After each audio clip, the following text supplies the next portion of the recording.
Regista. No.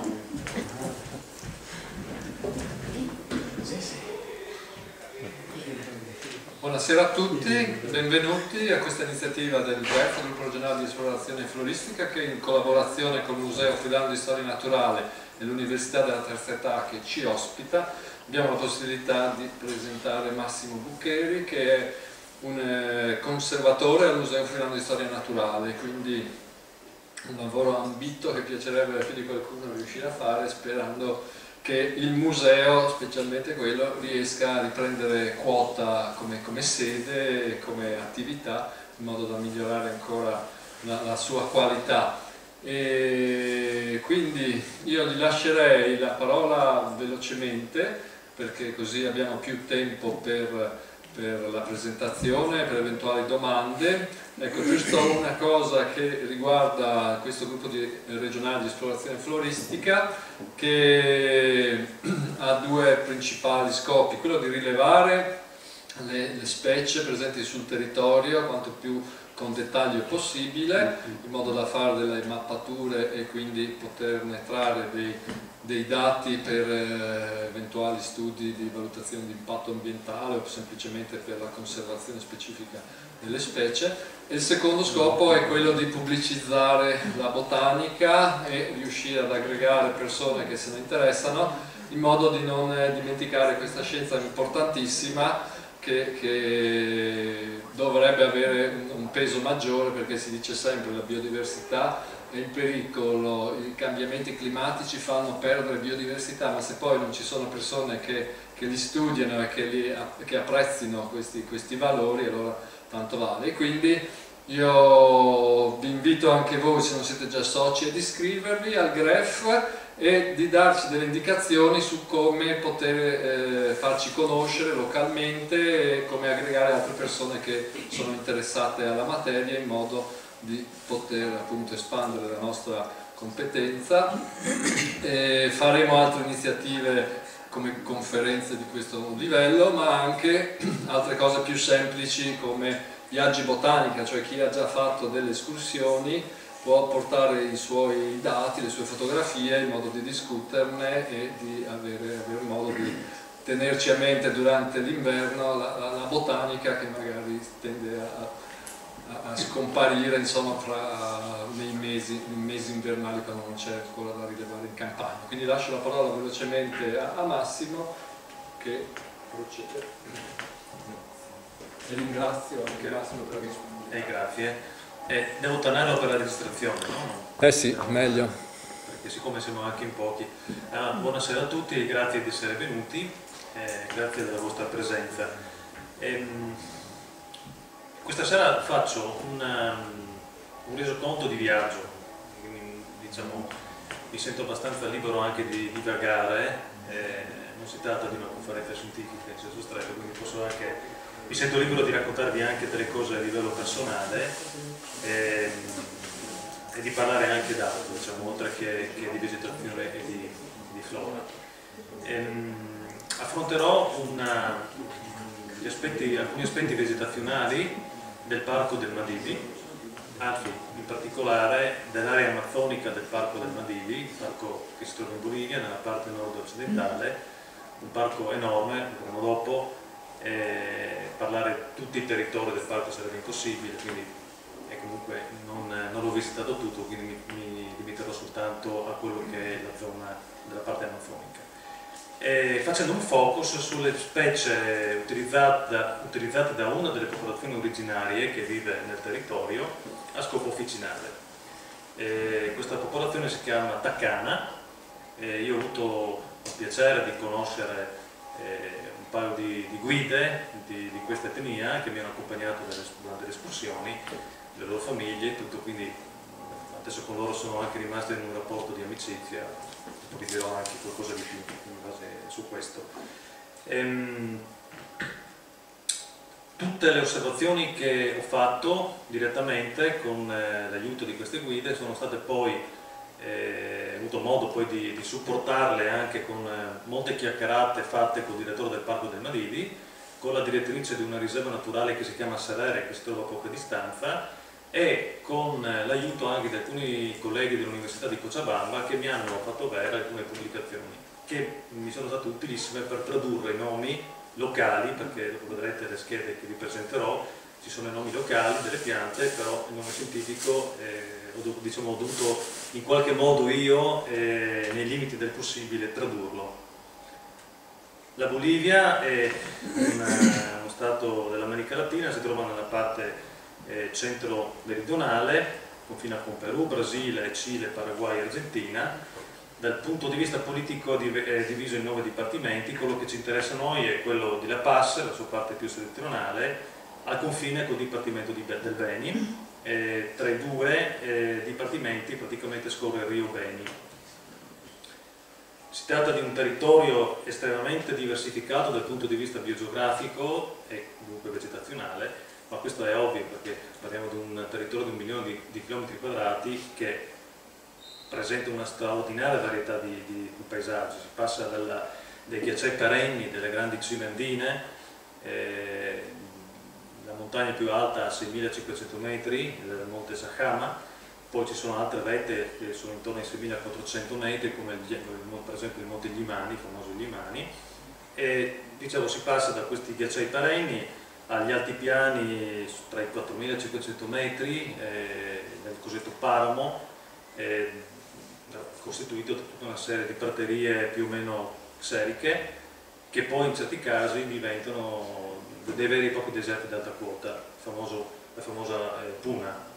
Poi ci sono degli aspetti molto particolari, come per esempio il Chaco nella parte meridionale, con alcune tipologie di foreste tropicali che sono più legate alla stagionalità, più o meno legate alla stagionalità. Insomma, ci sono diversi tipi climatici, anche si passa dai climi nivali ai climi mediterranei della parte centrale, ai climi tropicali delle terre basse orientali. Il Parco del Madidi, 19.000 km², si trova nella parte nord-occidentale della Bolivia.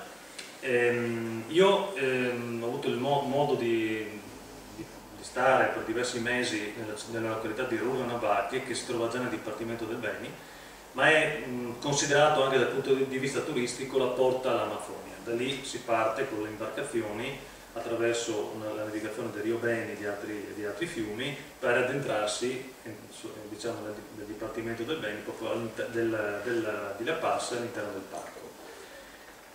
Il Parco del Madidi è un po' un compendio di quello che sono i paesaggi vegetali della Bolivia. Anche qua si passa dalla vegetazione altandina alla puna, diverse tipologie di cespuglietti, i boschi nublado, ecco, il bosco delle cosiddette nebbie, un bosco molto molto particolare che si trova nelle Yungas soprattutto, tra i 1.500 e i 1.200 metri, ed è caratterizzato da una estrema umidità dovuta al fatto che gli alisei salenti di quota condensano, un po' quello che avviene nelle nostre prealpi, però con valori di piovosità quasi doppi, quindi parliamo di 5.000 mm.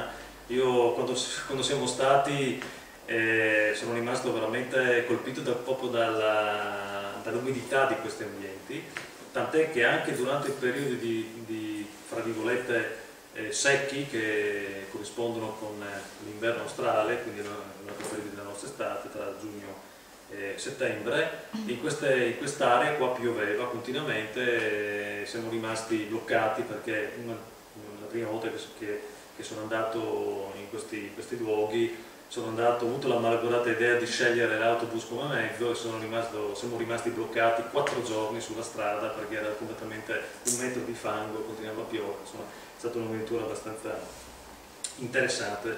E poi si passa appunto ai boschi tropicali veri e propri. Località di Rurrenabaque, dove ero io, la temperatura media è di 25 gradi, c'è una piccola inflessione a marzo, quando si cominciano a sentire gli effetti del sur, vento meridionale che viene dalla Patagonia e che abbassa drasticamente le temperature, e questo livello così basso è raggiunto perché in questo periodo continuano però anche c'è un'alta piovosità, quindi cielo coperto e sur fanno sì che le temperature siano un po' più basse. Normalmente però il periodo di piovosità, diciamo, minore è quello che va appunto da giugno a agosto, come dicevo prima, durante l'inverno australe. Nell'area tropicale, della foresta tropicale, le precipitazioni sono tutto sommato, diciamo, non eccessive, comunque siamo sui 2000-2500 mm annui. Le conche, i bacini fluviali più importanti sono quello del Rio Beni, Rio Eto, Madre de Dios, Rio Hondo e Rio Tuici.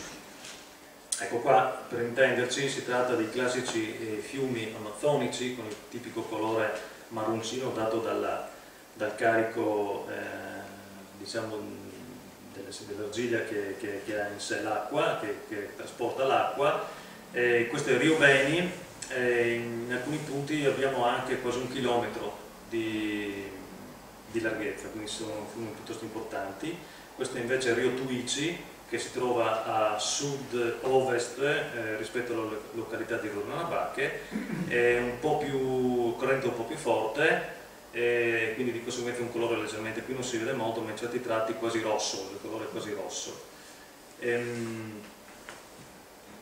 E sono le vie d'accesso alla foresta dalla località di Rurrenabaque. Per quanto riguarda la vegetazione amazzonica, sostanzialmente io qui ho lasciato i nomi spagnoli per una questione proprio che, a parte che si capiscono che non è italiano, non ci sono problemi, ma per mantenere un po', diciamo, la correttezza, l'esattezza di quello che è stata la definizione dei botanici boliviani, no? Che hanno dato alle loro tipologie. Sostanzialmente abbiamo vegetazione boscosa e vegetazione non boscosa. A sua volta la vegetazione boscosa si divide in vegetazione boscosa che durante il periodo di piovosità è interessato da pieni, si inonda, e invece quelli che non si allagano. E poi abbiamo diversi altri tipi di boschi, come il cosiddetto bosco bajo de filo del cerro, Cerrado più brevemente, sono boschi di altezze minori. La foresta, diciamo, classica ha un'altezza che può raggiungere anche 40-50 metri, come il livello di altezza degli alberi, mentre il Cerrado non oltrepassa i 15-20 metri, un bosco un po' più basso. E poi la vegetazione non boscosa, con tutta una serie di, diciamo, formazioni erbacee, si va da diversi tipi di canneti, arbusti, e soprattutto molto importanti sono le savane. Adesso io ho potuto documentare alcuni aspetti che qui vi faccio vedere. Questo è un aspetto di bosco non drenato, quindi che si va ad allagare durante la piovosità, e in particolare si tratta di una foresta cosiddetta barbera, che viene inondata da acqua, diciamo, bianca, viene cosiddetta acqua bianca, ossia acqua che ha un alto carico di sali minerali e un basso carico di sostanza organica. Quindi sostanzialmente acqua che viene da fiumi che si originano sulle Ande. Alcune specie che caratterizzano questi boschi, questi che si vedono con la corteccia un po' più chiara, sono tutti bibosi, cioè appartenenti al genere Ficus, sono alberi di 30-40 metri. La paciuba, Socratex oryza, una palma particolarissima che ha queste radici avventizie così che diciamo, si diramano dal fusto anche a 1,5 metri di altezza, e che secondo le credenze locali è utilizzata dalla palma per camminare, no? Dicono che si sposta ogni anno da un posto all'altro. In realtà dei recenti studi hanno dimostrato che ciò non è vero, semplicemente sembra essere un adattamento diciamo, della pianta per restare in equilibrio in caso di schianti di altre piante che si trovano nelle vicinanze. Dopo vi racconterò anche un aneddoto di questa, se mi ricordo, di questa pianta. Igapò, questo aspetto io non ho avuto modo di vederlo direttamente, cioè mi hanno detto che c'era, ma in quel momento in cui l'ho visto io non era così allagato. Sono invece le foreste, la parte di foresta che viene sommersa però dalle cosiddette acque nere, cioè acque con poco carico in sali minerali e molta sostanza organica, quindi acque che si originano o dalla falda o acque che derivano dalle precipitazioni. Alcuni aspetti di boschi più secchi, quindi che non si allagano durante la stagione piovosa. Un altro interessante aspetto è quello delle palme di palude, di pantano, che sono caratterizzate da questa palma reale, la Mauritia flexuosa, che è una palma di 15-20 metri di altezza. Normalmente le palme non raggiungono questa altezza in questo territorio, ed effettivamente vederla da vicino dà proprio l'aspetto di avere la sensazione di avere un aspetto regale, come dice il nome. Altri aspetti che ho documentato, qui non si vede molto bene forse perché non è a fuoco, però in alto possiamo proprio vedere la differenza che c'è tra il bosco di ripa con il bosco di Serrado, quello che si forma salendo un po' nella collina, no? Come dicevo prima, è un bosco mediamente più basso e più chiuso.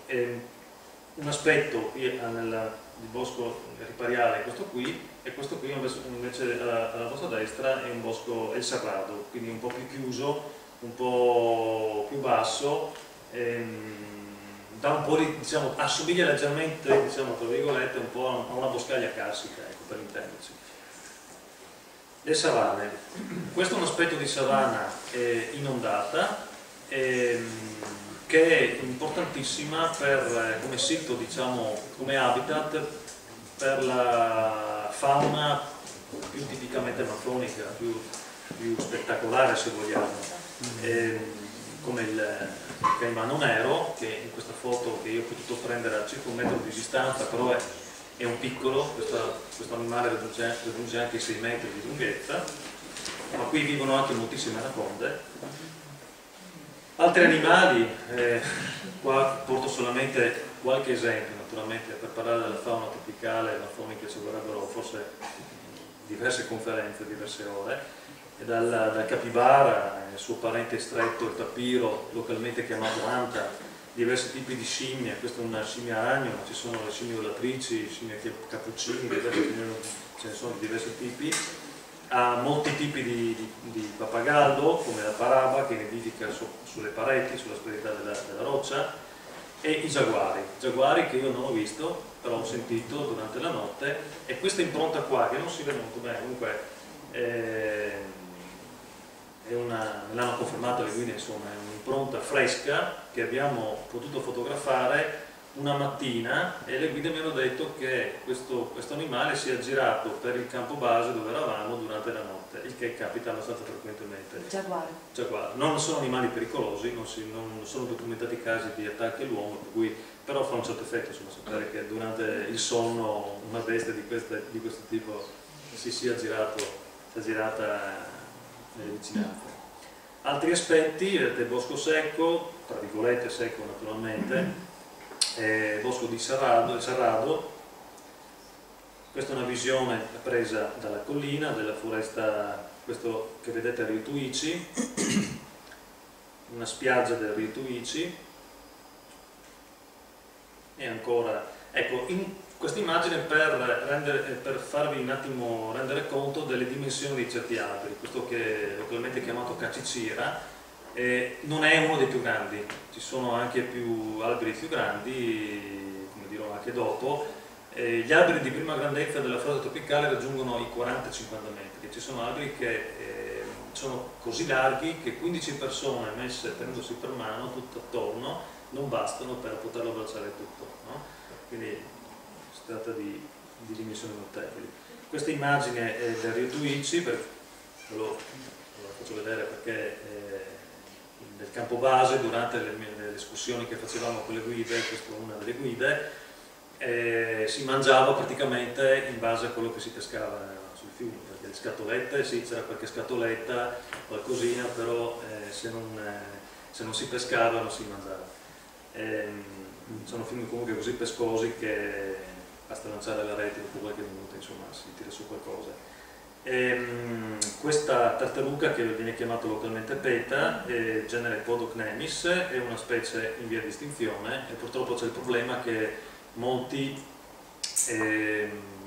catturano le uova e le vendono perché dicono molto buone.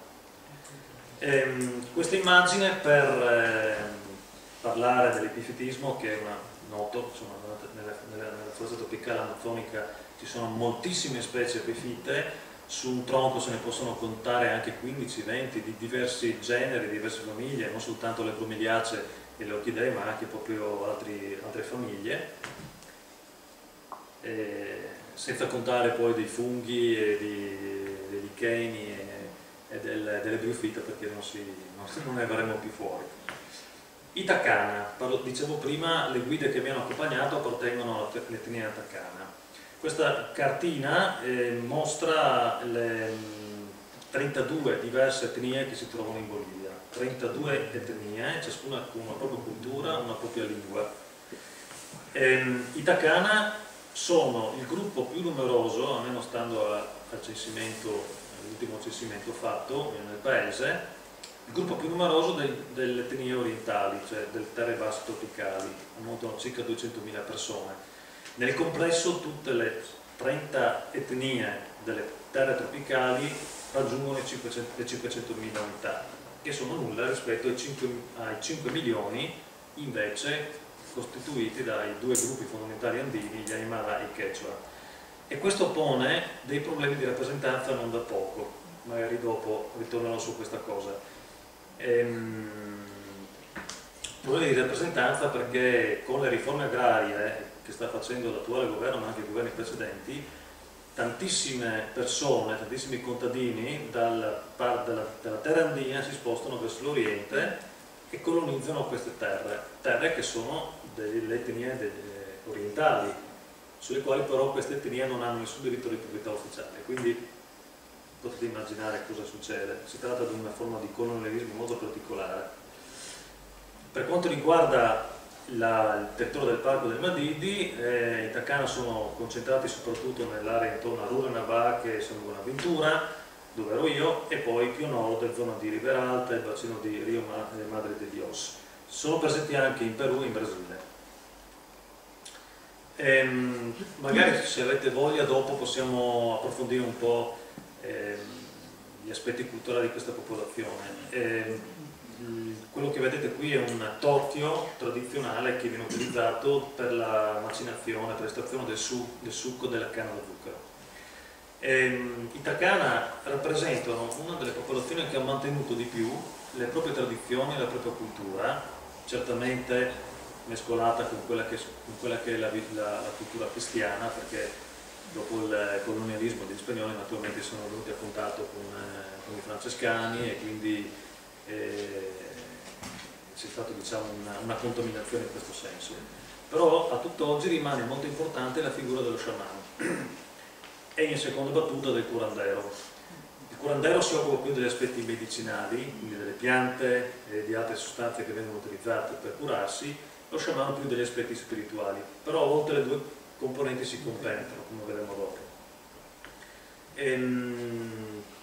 E appunto dicevo, nonostante tutto quello che hanno subito, già a partire dai primi contatti con gli Inca, perché certo che durante l'espansione a oriente dell'impero Inca già ci fossero dei contatti con i Takana, e i Takana avessero un ruolo comunque subordinato, ma di mediazione con tutte le altre popolazioni delle terre tropicali.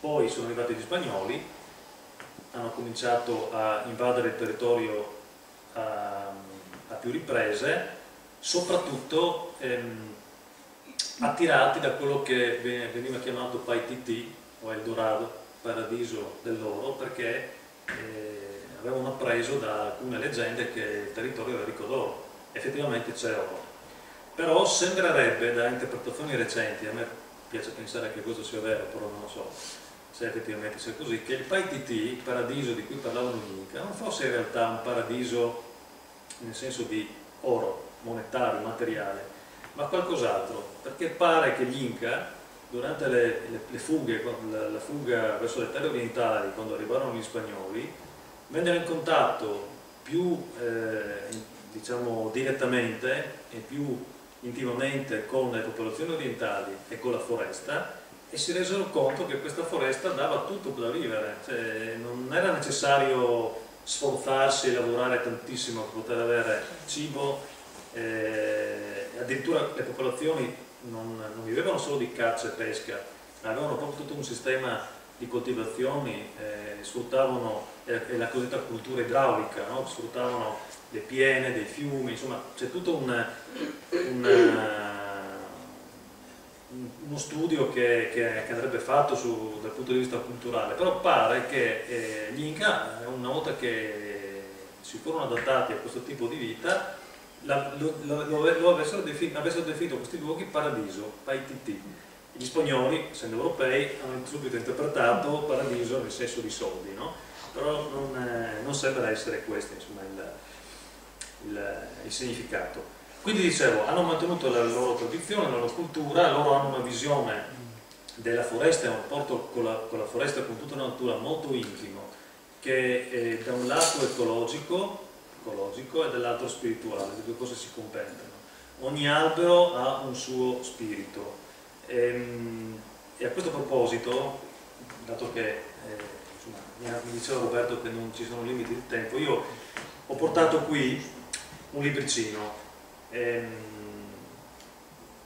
Siccome appunto la cultura e le tradizioni di questa popolazione sono potute mantenersi nonostante i vari massacri che ormai dopo vi racconterò meglio alla fine della relazione,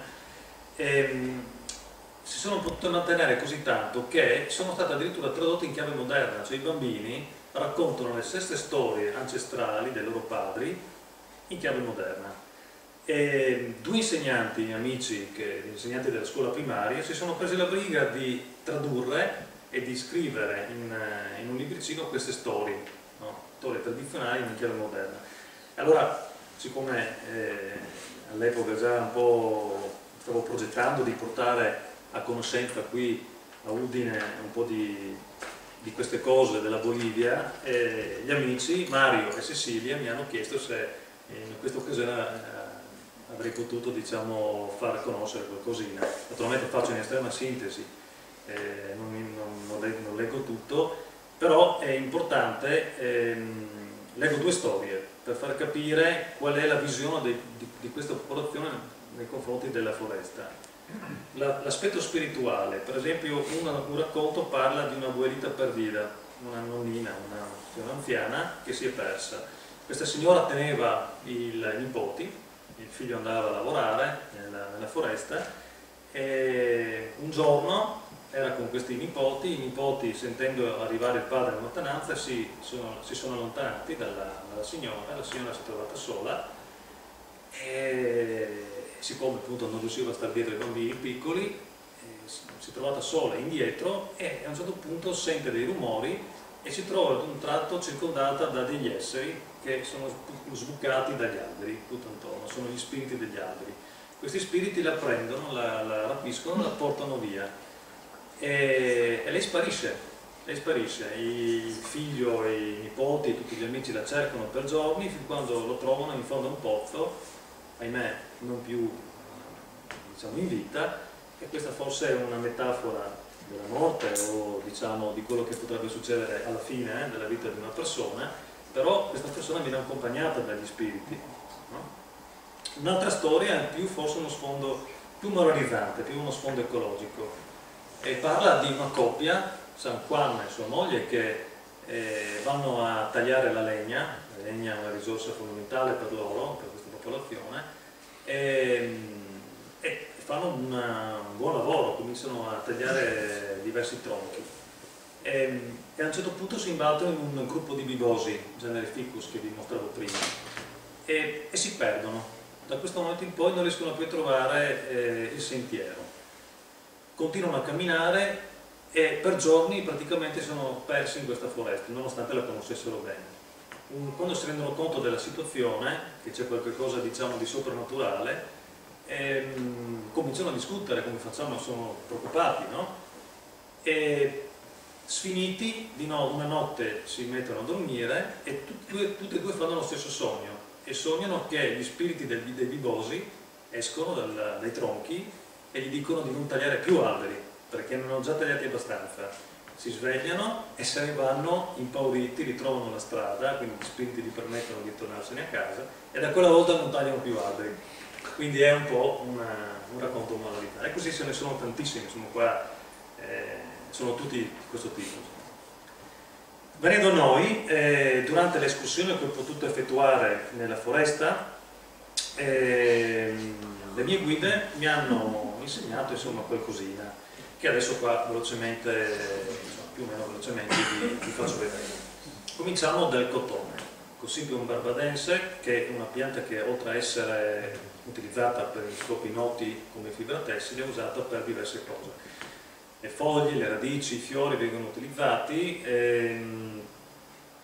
soprattutto le foglie per l'eliminazione dei resti della placenta, insomma qua leggete da voi gli utilizzi, e qua dico subito che la maggior parte degli utilizzi di queste piante sono come infuso, vengono utilizzate o come infuso o come decotti, no? Raramente utilizzano alcol, quindi fanno delle tinture, però la maggior parte delle volte sono sistemi molto, molto semplici, no?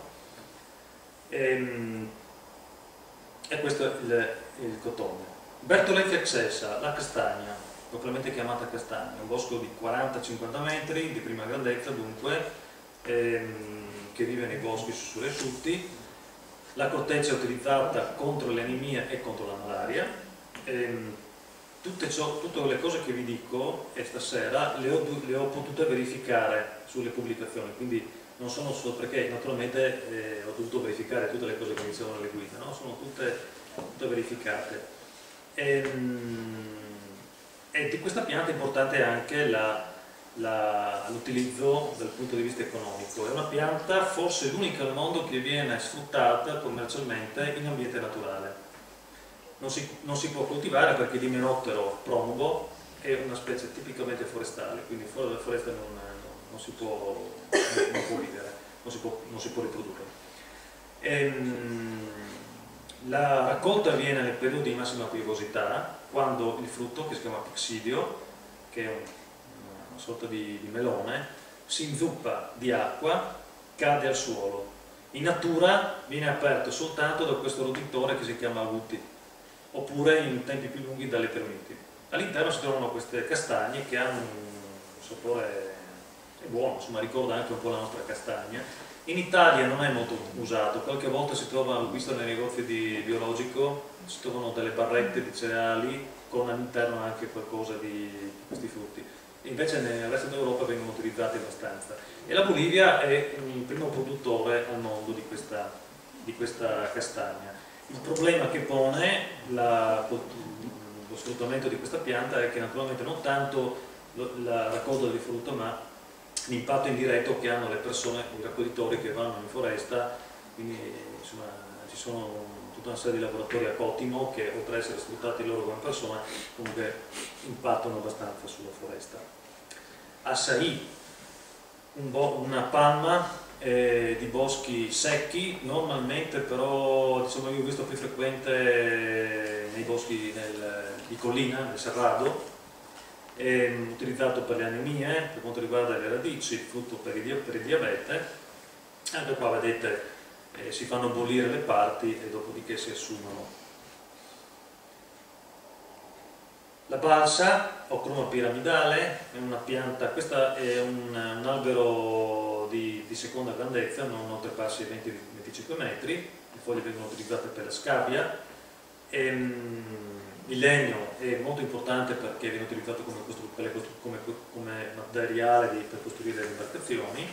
E poi c'è questa cosa interessante dei frutti che sono molto pelosi e che originariamente, tradizionalmente, venivano utilizzati per l'imbottitura di cuscini e materassi. Il cacao, che tutti noi conosciamo, ha un utilizzo anche dal punto di vista medicinale contro la malaria. Le foglie vengono utilizzate per la cura della malaria. Io ho avuto modo di assaggiare il cioccolato fatto tradizionale, vi assicuro che ha tutto un altro sapore.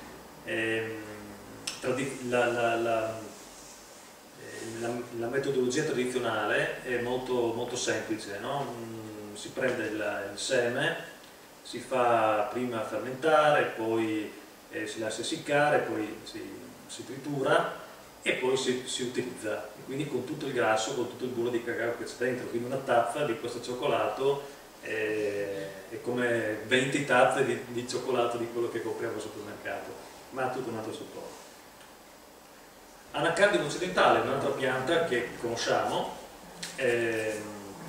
l'anacardo, che ha utilizzato le foglie contro la dissenteria, facendo bollire le foglie appunto insieme a foglie di mandarino, e qui appunto insomma il dosaggio bisogna stare attenti, bisogna rispettare molto le dosi. Il seme, oltre ad essere utilizzato per l'alimentazione, ed è avvolto da una sostanza, una piccola buccia che è pericolosa, quello dal quale si ottiene il cardanolo, che è una resina naturale. Il sedriglio, un altro albero di prima grandezza, utilizzato contro le polmoniti, ha delle foglie che assomigliano vagamente al nostro frassino, così come anche il cedro, che oltre a avere una funzione come pianta medicinale è anche utilizzato come albero per costruzioni. Si costruiscono un sacco di mobili, di scaffalature, di tavoli, vari oggetti. Ciamairo, questa è una liana che si trova nei boschi primari secchi. Le foglie vengono utilizzate per la dissenteria ed è utilizzata anche per l'esaltazione degli effetti delle foglie di coca, di cui dirò dopo, un po' meglio. Chusuasu è invece un albero che ha delle foglie enormi, però non oltrepassa i 10 metri, è un albero piuttosto piccolo. La corteccia è utilizzata per i raffreddamenti, dolori articolari, anche qua si fanno bollire pezzi di corteccia, si aggiunge alcol, dopo non si sa se i dolori passano per l'effetto dell'alcol, però dicono che funziona. Enteroxylum coca, la coca, su questa pianta che è utilizzata per diverse, è documentata contro la dissenteria del vomito, però in realtà è utilizzata per una varietà enorme di problemi, dal mal di altitudine, quando si va oltre i 4.000-5.000 metri, viene utilizzato per combattere i problemi dell'altitudine, contro la stanchezza. I lavoratori che fanno lavori manuali di un certo carico la usano contro la stanchezza e quant'altro. È una foglia cerimoniale molto importante, utilizzata in tutta la Bolivia, sia nell'area andina che nell'area tropicale, viene utilizzata in tantissime cerimonie.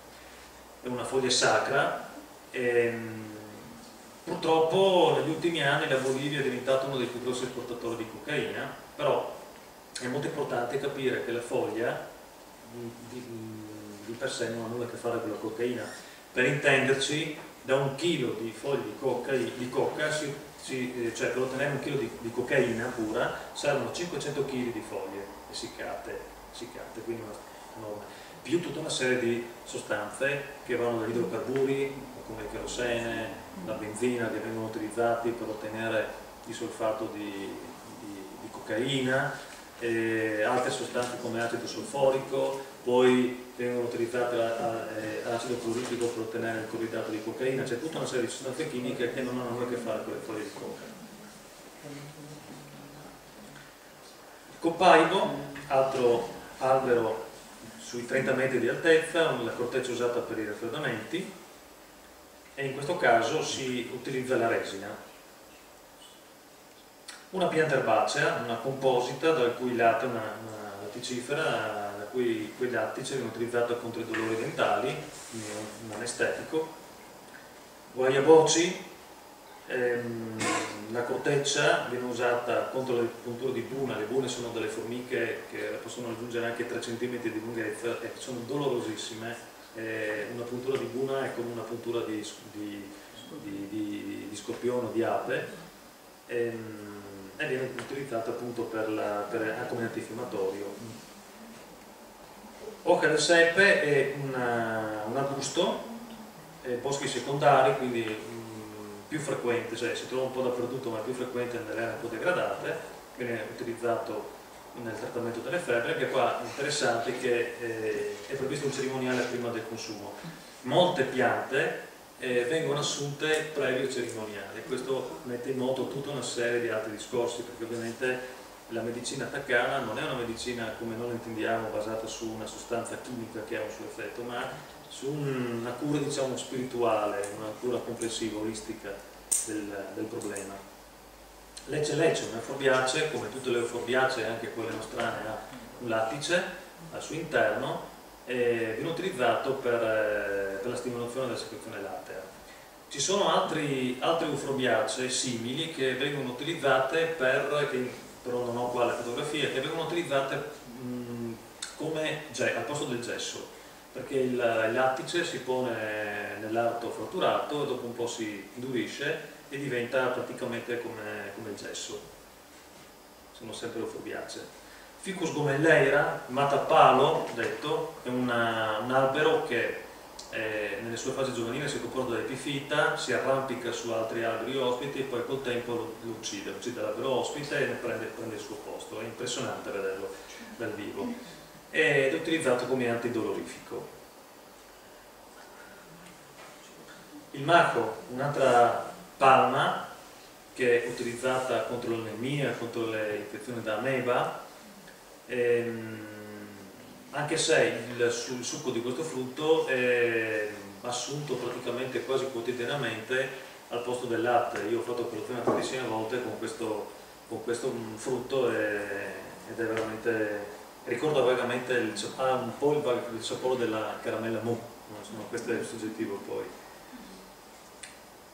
Un'altra palma, la motaku, che è importante oltre che per motivi oltre che come pianta officinale, anche come pianta da costruzione. Moltissimi tetti delle case tradizionali sono fatti con questa palma.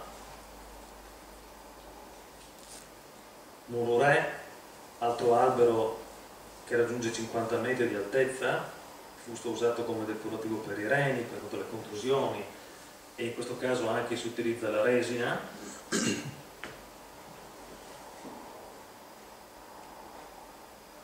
Ficus insipida, utilizzato come antiparassitario, anche qui utilizzando la resina. Una pianta erbacea che loro chiamano origano silvestre, usata la pianta in toto, contro la cefalea e le anemie. Pacai ha un alberello di 10-12 metri che è utilizzato come antiparassitario, la sua corteccia, e il frutto è invece edule, una sorta di carruba, diciamo, che praticamente si mangia la polpa bianca che racchiude il seme, poi naturalmente il seme si sputa. La prima volta io non lo sapevo e ho mangiato tutto, dopo si sono messi a ridere tutti quanti perché i semi sono dei potentissimi purganti, per cui dei problemi qualche giorno dopo. La papaya, insomma, forse di questo molti già conoscono, è una pianta importantissima, si usano tutte le parti, le foglie, il frutto, i semi. I frutti in particolare sono ricchissimi di antiossidanti, di sostanze, vitamina C, sostanze importantissime. Viene chiamato dalla gente lì il frutto che ringiovanisce. Ha all'interno un enzima che si chiama papaina, che probabilmente avrete già sentito, che secondo le leggende qua metropolitane dicono che faccia dimagrire, in realtà è un enzima proteolitico ed è utilizzato anche in Europa, negli Stati Uniti, per la produzione della birra, per esempio, come enzima durante la fermentazione. Ne vengono esportate migliaia di chili ogni anno dalle terre d'origine. Comunque è una pianta veramente straordinaria. E però bisogna stare attenti al sovradosaggio delle foglie e dei semi, perché possono esserci degli effetti brutti. E qua veniamo alla prima delle due piante che stasera vi ho portato, insomma, che vi faccio vedere, il pachio, Menea curvarille, perché è una pianta che ha degli effetti antitumorali. Magari su questo dopo, se volete, possiamo fare quattro chiacchiere, perché è documentato. Ci sono delle riviste nordamericane, io qua ho portato anche una fotocopia di queste riviste, dove effettivamente viene dimostrata l'attività antitumorale di queste piante. Ma non è il primo caso, ci sono anche delle conoscenze che si hanno già da diversi anni, come la vinca rosea, per esempio, la pianta del Madagascar, è stato estratto il principio attivo da un gruppo canadese ancora degli anni 70, no? Quello che io mi chiedo, e ve lo dico come suggestione, magari appunto come elemento di riflessione, come mai non si approfondiscano gli studi su queste piante, perché visto che appunto ci sono anche delle autorevoli riviste scientifiche che dimostrano gli effetti, una risposta che mi è stata data da un medico è perché l'effetto non è poi così forte, diciamo, no? Perché effettivamente si sono accorti che il principio attivo isolato non agisce come la pianta assunta, cioè non c'è quel sinergismo che normalmente c'è nell'assunzione della pianta viva, un po' come assumere una tavoletta di vitamina C non è come mangiare le arance, questo è ovvio, però vista l'importanza della cosa secondo me andrebbe sicuramente approfondita la questione. Patohu, un'altra pianta, un'erbacea che ha delle foglie che assomigliano un po' al banano, utilizzata come disintossicante, e imparentato con un'altra pianta che viene chiamata Patohu, in realtà è di un altro genere, il genere Aliconia, che ha dei fiori invece che bianchi, gialli, verdi e rossi, quindi come la bandiera della Bolivia, e rappresenta, è uno dei due fiori nazionali della Bolivia, quello orientale, mentre il fiore occidentale è la cantuta, che forse l'avrà vista, no? Sempre con il colore della bandiera. Sangra de Grado, questa è una pianta enorme, ha un tronco con i tipici alettoni che sono abbastanza frequenti negli alberi tropicali, no? per rimanere in equilibrio in un suolo che è abbastanza sottile. È usata la resina contro l'epilessia, una resina che è impressionante perché incidendo il tronco esce proprio un liquido rosso che sembra sangue, quindi anche da qua poi sono nate tutta una serie di leggende, di storie, no? Perché sembra veramente che l'albero sangui. Il secondo albero che ha con effetti antitumorali è la nona muricata, anche questo è dimostrato scientificamente il suo effetto citotossico. Tahibo, altra pianta, in questo caso la corteccia usata come purgante. Ugna de gatto, una enorme liana, una liana enorme che può raggiungere 5-6 metri di lunghezza con foglie grandissime. Questa, vedete, qui uno non si rende conto subito, ma queste spine qua sono queste di grandezza naturale, cioè possono raggiungere 2 cm di lunghezza.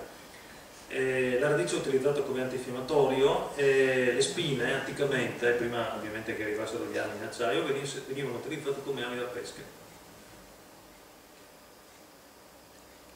Il famoso UQ, che è conosciuto da noi come colorante naturale, l'annato, le foglie vengono utilizzate contro l'epatite A,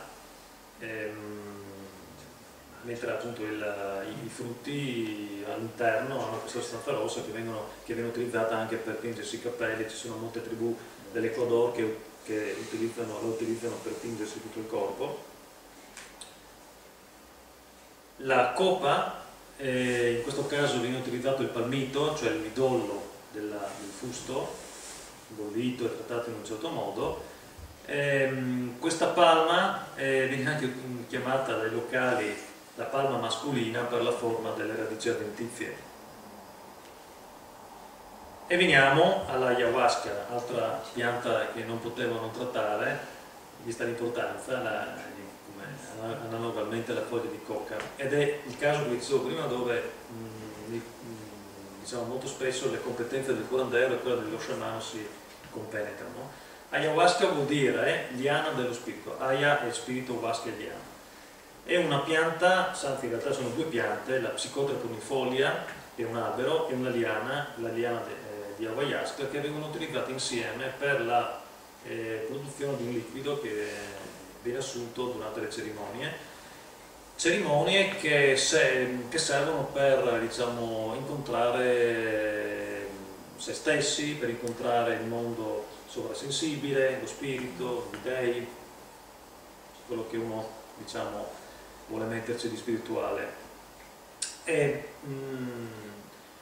intanto è un miracolo, a detta anche di molti ricercatori, che gli indios siano riusciti a trovare una combinazione tra le migliaia di piante, di 2 piante, per ottenere questa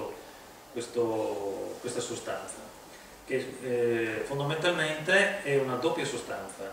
Il principio attivo è la dimetiltriptammina, che è un alcaloide che si trova all'interno della psicotra tonifolia, ma che normalmente viene aggredito da un enzima che noi abbiamo e disattivato in qualche minuto. La liana dell'ayahuasca ha a sua volta un alcaloide che disattiva questo enzima, quindi la combinazione dei due fa sì che questo DMT rimanga in circolo per 4-5 ore e faccia gli effetti che deve fare, che sono sostanzialmente allucinogeni.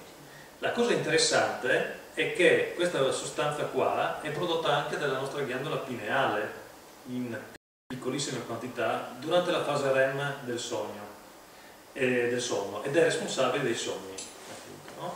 E l'analogia che per me è sorprendente è che questa ghiandola pineale è considerata dagli induisti il terzo occhio di Shiva, quindi l'occhio spirituale, ed ecco che le cose si cominciano un attimo a compenetrare. Io non l'ho provata, però dico la verità che ero molto incuriosito da questa esperienza. Anucapedi, ecco, queste qua le ultime diapositive che vi mostro, non sono riuscito a trovare il nome scientifico, è una pianta erbacea la cui radice è utilizzata come anestetico. Io l'ho provato, una piccolissima parte mi ha addormentato la bocca per ore e quindi funziona molto bene. L'ho chiamato Anucapedi. E l'Ichiria, un'altra pianta che assomiglia, come si potrebbe dire, un po' al nostro alla nostra pistaccia per il Vintus del Carso, no? E dalle foglie, strofinandole tra le dita, esce un liquido rosso che è utilizzato per fare dei tatuaggi. Quello che vedete, questi due disegni sono, questo qui è il cuore di tartaruga e quello invece è il simbolo dell'uccello. E mi avvio verso la conclusione parlando del mapaco, che è una pianta, anche questa enorme, raggiunge 50 passametri e quello che vi dicevo prima, 15 persone messe in circolo non riescono ad abbracciarlo in alcuni casi, e viene considerato dai Takana lo stregone della foresta, Dici della foresta. Tutti gli alberi hanno un loro spirito, ma questo è particolarmente potente e non è tanto buono. C'è una storia di questo libro qua che narra di un uomo che stava lavorando al suo chaco, ossia al suo orto, e ad un certo momento vicino a questo chaco c'era un mapaco e a un certo punto questa persona si stanca, si mette a dormire sotto quest'albero e mentre sta per addormentarsi comincia a sentire il pianto di un bambino e va a cercare da dove proviene questo pianto e vede che dietro l'albero è aperto, c'è una porta che si apre, come una porta aperta, e all'interno c'è una stanza. Lui entra e la storia dice che nessuno lo vede mai più. Effettivamente la leggenda parla di questo Ichi, di questo stregone che esce dall'albero in certe ore, a mezzogiorno e a mezzanotte, e comincia a vagare per la foresta facendo delle cose che non sono tanto belle. Ora io vi racconto questa cosa che ve la racconto con una storiella ridicola naturalmente, però insomma mi piace raccontarla questa storiella.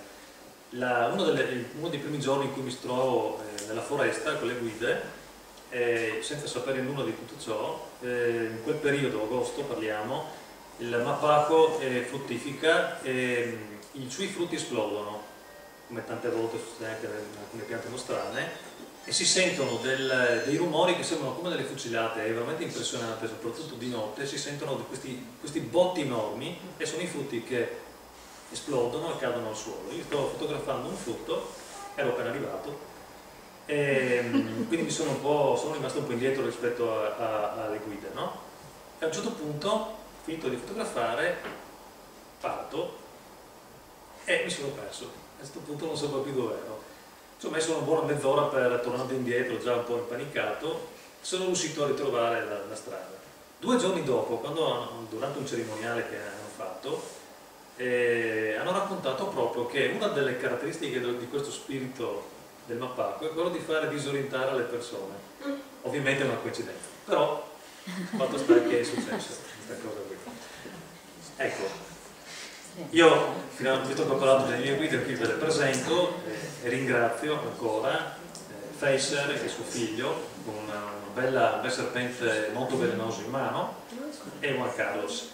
Vi ringrazio per l'attenzione e se avete qualche domanda e se sono in grado di rispondere, se avete qualche curiosità, io sono qua. Insomma, siamo in una situazione abbastanza intima visto che siamo in pochi e quindi insomma, tempo ne abbiamo. Vi ringrazio.